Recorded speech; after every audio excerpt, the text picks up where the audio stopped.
Welcome to our lesson about the Start at Point method for route initiation. Let's begin by inserting a new assembly. Assembly, OK. Browse for a part. Let's use part 93, open. And let's drop it about here. Now before activating the Start at Point tool, we need to create a point. Let's right-click on this face, insert sketch, and go to the Sketch tab. Activate the Point tool. I'll drop it in about the middle of this circle.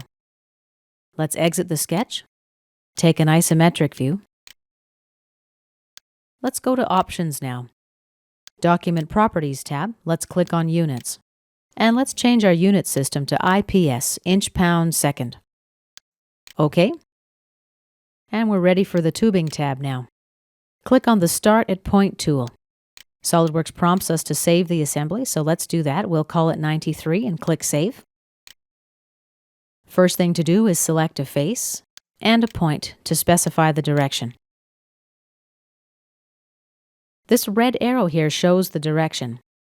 We check the Reverse Direction checkbox to reverse if needed. Now let's select the route type. I'm going to use tube. For the nominal diameter, let's leave it at 1 inch.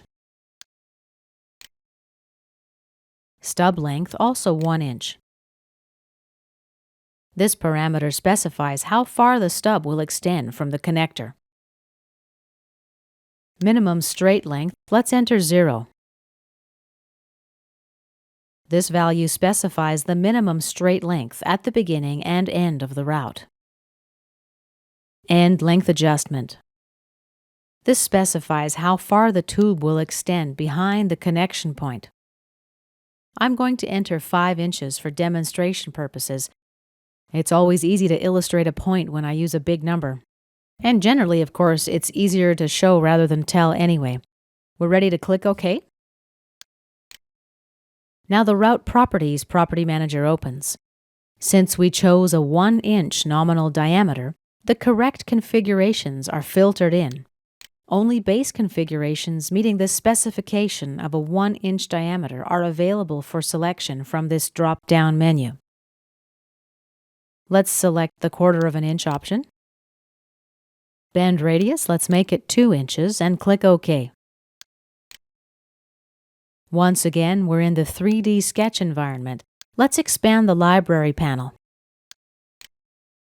We're going to grab our flange, drop it on the point. Since I used a 1 inch diameter at connection point 1, in order to connect this tube to the flange, I need to select a 1 inch configuration here as well. 1-150 again. OK. Now let's cancel out of the Property Manager. Return to the Sketch tab. I'll connect these 2 lines.